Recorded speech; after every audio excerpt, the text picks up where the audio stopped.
میزبان جیسے اختتامی کلمات اور شکریہ کے کلمات ہیں وہ عرض کر کے بات کو سمیٹوں گا، اور اپنی بات کے آغاز میں پیر نصیر الدین نصیر گولڑوی رحمۃ اللہ تعالی علیہ کی ایک منقبت ہے امام حسین کی خدمت میں، ان کلمات سے بات کا آغاز کرنا چاہتا ہوں۔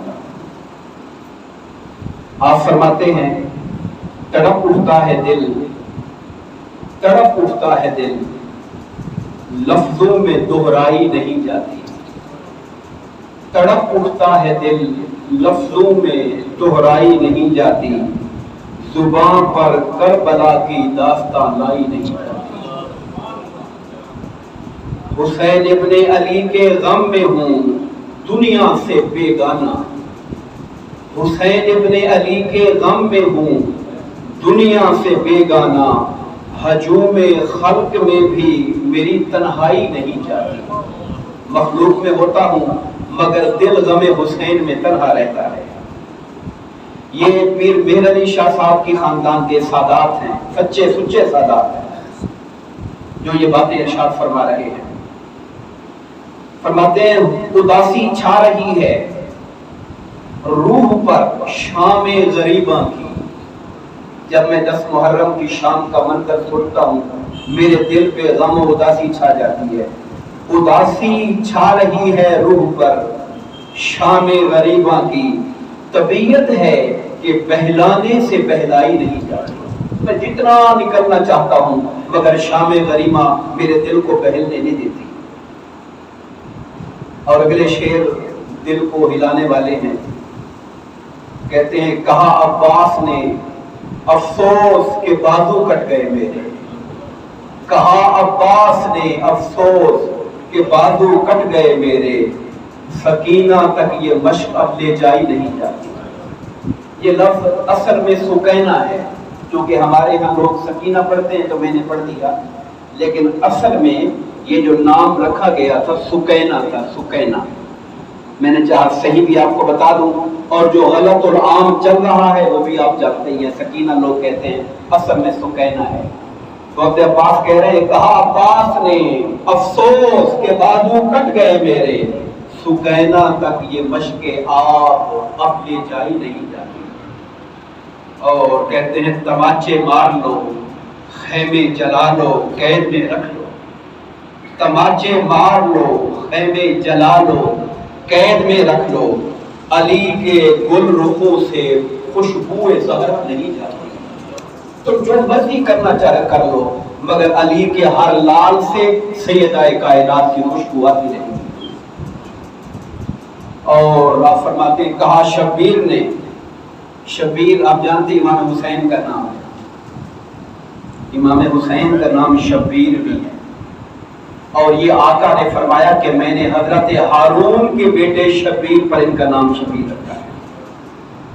سرکار نے اپنی اہل بیت کی نسبتیں کیسی رکھی؟ حضرت علی سے فرمایا تم میرے لیے ایسے ہو جیسے حضرت موسیٰ کے لیے حضرت ہارون تھے، اور حسن و حسین کے بارے میں فرمایا میں ان کے نام وہ رکھ رہا ہوں جو حضرت ہارون نے اپنے بیٹوں شبیر و شبر کے نام پہ میں نے رکھے۔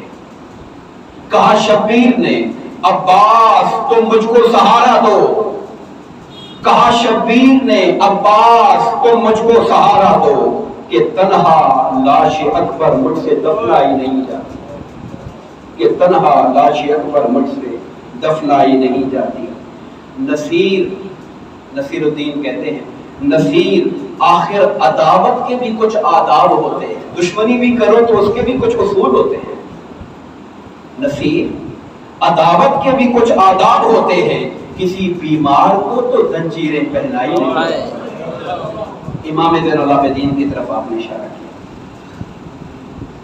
جیسا کہ میں نے عرض کیا کہ میں اپنی گفتگو کو طوالت نہیں دینا چاہتا، چونکہ جمعہ میں ہم گفتگو کی سیریز شروع کر چکے ہیں، پہلا خطاب ہم کر چکے ہیں واقعہ کرب و بلا کے پس منظر کے حوالے سے، اور اسی سلسلے کو ہم آگے چلائیں گے، اور انشاءاللہ تفصیل سے اس موضوع پر ہم خطبات جمعہ میں بات کریں گے، پورا مہینہ ہی انشاءاللہ اسی پر بات ہوتی رہے گی۔ میں صرف اتنا پیغام دینا چاہتا ہوں کہ حسنین کریمین اور آقا کی اہل بیت اطہار سے محبت محترم علامہ غلام مجتبیٰ قادری صاحب نے بڑی تفصیل سے روشنی ڈالی۔ میں یہ عرض کرنا چاہتا ہوں کہ صدیق اکبر رضی اللہ تعالیٰ عنہ سے لے کر عمر فاروق، عثمان غنی اور پھر جتنے ہمارے اہل سنت والجماعت کے ائمہ آئے، سب کا مسلک، سب کا مشرب اور سب کی چاہت حضور کی اہل بیت کے ساتھ محبت کی رہی ہے، اور سب نے یہی پیغام ہمیں دیا ہے۔ ایک نمونے کے طور پر ایک مثال دینا چاہتا ہوں۔ حضرت صدیق اکبر رضی اللہ تعالیٰ عنہ حضرت علی مرتضیٰ رضی اللہ تعالیٰ عنہ کے ساتھ عصر کی نماز پڑھ کے مسجد نبوی سے نکلے۔ سامنے امام حسن، امام حسین بچوں کے ساتھ کھیل رہے ہیں۔ آپ نے امام حسن کو اٹھا کے اپنے کندھوں پر بٹھایا اور سنت مصطفیٰ کو نبھایا کہ حضور بٹھایا کرتے تھے، اور حضرت علی کی طرف دیکھ کر مسکرا کے کہا بے ابی شبیہم بالنبی لیس بے علی، کہتے ہیں مجھے میرے باپ کی قسم حسن و حسین مصطفیٰ کے مشابہ ہیں، علی آپ کے مشابہ نہیں ہیں، یہ مصطفیٰ کے مشابہ ہیں۔ ان کو دیکھ کر مصطفیٰ یاد آتے ہیں، اور حضرت علی مسکرا رہے تھے صدیق اکبر کی اپنے گھرانے کے ساتھ محبت کو دیکھ کر۔ عمر فاروق رضی اللہ تعالیٰ عنہ، آپ کے پاس جب جنگوں سے بہت زیادہ مال غنیمت آیا تو آپ نے مال غنیمت اہل مدینہ میں تقسیم کیا۔ امام حسن آئے 1000 درہم دیا، امام حسین آئے 1000 درہم دیا، اپنا بیٹا حضرت عبداللہ آیا تو 500 درہم دیے۔ تو بیٹا بول پڑا ابا جان میں نے حضور کے زمانہ پایا، آقا کے ساتھ جنگیں لڑی ہیں، آپ نے حسن و حسین کو 1000 دیا اور مجھے 500 دیا۔ حضرت عمر خطاب کا جواب سننے والا ہے، کہا عبداللہ ذرا ہوش کر سوچ کے بتا، کیا حسن و حسین جیسا بابا تیرا بابا ہے؟ کیا حسن و حسین جیسی ماں تیری ماں ہے؟ کیا حسین جیسا نانا تیرا نانا ہے؟ کیا حسین جیسی نانی تیری نانی ہے؟ جب تیرا ان سے کوئی مقابلہ نہیں ہے تو خبردار ان کے بارے میں بات نہ کرنا۔ نعرہ تکبیر، نعرہ رسالت، نعرہ حیدری، شہداء کربلا، شہداء کربلا، حضرت امام حسین کربلا رضی اللہ تعالیٰ عنہ کا اہل بیت اطہار کے ساتھ خلفائے راشدین کا تعلق کیسا تھا؟ آج لوگ بڑی باتیں کرتے ہیں، میں ان باتوں کو چھیڑے بغیر صرف آپ کو ایک لائن اور اشارہ دے رہا ہوں، سمجھنے والے آپ سنتے ہیں۔ حضرت عمر فاروق بڑے مصروف آدمی تھے، ظاہر ہے اتنی بڑی سلطنت کا بوجھ سر پہ تھا۔ ایک بار آپ کا بیٹا آپ سے ملنے کے لیے گیا اور واحد اجازت کے لیے بیٹھا رہا، باپ نے اجازت نہیں دی ملنے کی، بیٹے کو نہیں دی۔ حضرت امام حسین رضی اللہ تعالیٰ عنہ بھی وہاں موقع پر پہنچے کہ میں عمر فاروق سے ملوں۔ جب دیکھا کہ عمر فاروق نے بیٹے کو اجازت نہیں دی تو چپ کر کے واپس ہو پڑے، چپ کر کے واپس چل پڑے۔ جب بیٹے کو اجازت نہیں ملی تو پھر ہمیں پتہ نہیں بلائیں یا نہ بلائیں۔ عمر فاروق کو کسی نے بتایا کہ امام حسین آئے تھے اور واپس جا رہے ہیں، آپ نے کہا دوڑو بلا کے لاؤ ان کو۔ جب بلا کے لایا گیا کہا آپ کیوں تشریف لائے تھے اور واپس کیوں چلے گئے؟ کہا ملنے کے لیے آیا تھا، آپ کے بیٹے عبداللہ کو دیکھا، ملاقات کا ٹائم نہیں ملا تو میں چل پڑا۔ تو آپ نے فرمایا عبداللہ کی بات چھوڑیں، امام حسن حسین آپ کا گھرانہ وہ گھرانہ ہے، ہمارے سر پر جو بال ہیں اللہ نے اپنی نعمت کے بعد آپ کے گھرانے کی برکت سے ہم کو دیے، یعنی خدا نے ہمیں جو عزت بخشی ہے وہ خدا نے آپ کے گھر کی برکت سے ہمیں بخشی۔ یہ عقیدہ ہے ہمارا خلفائے راشدین کا۔ اور امام اعظم ابو حنیفہ، میں آپ کو اماموں کی بات بتانا چاہتا ہوں، اہل سنت والجماعت کے جو 4 امام ہیں، امام اعظم ابو حنیفہ رحمۃ اللہ تعالی علیہ امام محمد باقر سے ملتے ہیں۔ امام محمد باقر امام زین العابدین کے بیٹے امام باقر سے، محمد باقر سے ملتے ہیں اور ان کے سامنے جا کر اتحیات کی شکل میں بیٹھتے ہیں اور کہتے ہیں اے امام باقر، آج آپ کی عزت ہماری نگاہ میں اس طرح ہے جیسے حضور کے صحابہ میں محمد مصطفیٰ کی عزت ہے۔ ہم حضور کی آل کی ایسے عزت کرتے ہیں، آقا کی آل کی ہم ایسے عزت کرتے ہیں۔ میں ایک بات پھر دوہرانا چاہتا ہوں عمر فاروق رضی اللہ تعالیٰ عنہ کی کہ حضور کے گھر والوں کے ساتھ اہل بیت کے ساتھ رشتہ کیسا تھا. ایک بار ان کے زمانے میں قحط پڑ گیا, لوگ بارش کو ترس گئے. آپ نے نماز استسقاء کے لیے بلایا, بارش کی نماز کے لیے. جب سارا مدینہ اکٹھا ہو گیا, حضرت عباس کے ہاتھ پکڑے اور کہا آپ مصلی پہ کھڑے ہو کر نماز پڑھا دیجیے. حضرت عباس حضور کے چچا تھے. اور پھر کیا جملے بولے, کہا مولا تیرے حبیب کریم ہمارے درمیان حیات ظاہر کے ساتھ موجود تھے, ہم ان کا وسیلہ لیا کرتے تھے.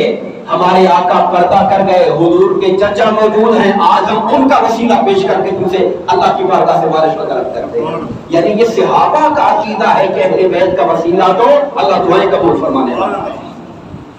ایسے نہیں ہمارے علماء نے کہا, شیخ ساوی نے کہا تھا خدایا بحق بنی فاطمہ, خدایا بحق بنی فاطمہ کہ برقول ایمان کنی خاتمہ. یہ ہمارا ایمان ہے, ہمارا عقیدہ ہے. اے اللہ اولاد فاطمہ کی برکت کا صدقہ ہمارا خاتمہ ایمان پہ فرما دے. اگر دعوتم رد کنی ور قبول, مولا ہماری دعا تو قبول کرے یا قبول نہ کرے تیری مرضی ہے. منو دست و دامان آل رسول, ہم نے تو آل رسول کا دامن پکڑا ہوا ہے. یہ عقیدہ ہے ہمارا اہل سنت والجماعت کا, یہ اہل سنت والجماعت کا عقیدہ ہے, ہمارے ائمہ کا عقیدہ ہے. اور امام شافعی کو سنیے, آپ اہل بیت اطہار کا ذکر کرتے, اتنی محبت اور پیار سے کرتے تھے اہل بیت اطہار کا ذکر کہ لوگوں نے کہا امام شافعی شیعہ ہے. شیعہ پتہ نہیں, میں اس بات پر اب میرا دل تڑپتا ہے کہ اہل بیت کی محبت کو شیعوں کے ساتھ کیوں جوڑ دیا گیا. اہل بیت اطہار کی محبت پر شیعت کے تہمت کیوں لگائی گئی, شیعہ ہونے کا فتویٰ کیوں لگایا گیا. کیا اہل بیت اطہار سے محبت کا دعویٰ صرف انہی کا ہے؟ میں عرض کر رہا ہوں ابو بکر صدیق اور عمر فاروق سے لے کر ابو حنیفہ, امام شافعی, امام مالک, امام احمد بن حنبل, اور پھر آج کے زمانے میں, آج سے پہلے اعلیٰ حضرت علیہ رحمہ, اور آج کے زمانے میں میرے استاد مکرم, ہر کوئی اہل بیت اطہار کے در کا سوالی بن کے کھڑا ہوا ہے. میرے استاد مکرم حضور شیخ الاسلام ڈاکٹر طاہر القاری صاحب تو یہ فرماتے ہیں کہ میں جب بھی مدینہ حاضری دینے کے لیے جاتا ہوں, جب بھی جاتا ہوں, کہتے ہیں میری زندگی کا معمول ہے, جب بھی مدینہ جاتا ہوں میں سرکار کی بارگاہ میں جا کر دعا بعد میں کرتا ہوں. پہلے سیدہ کائنات کی مرکز انور جنت البقیع میں, جہاں حضرت امام زین العابدین بھی آرام فرما ہے, امام محمد باقر بھی آرام فرما ہے, امام جعفر صادق بھی آرام فرما ہے, وہاں کھڑے ہو کر کہتا ہوں کہ اے سیدہ کائنات اپنے بابا کی بارگاہ میں عرض کریں کتا آیا ہے لقمہ ڈال دیجئے.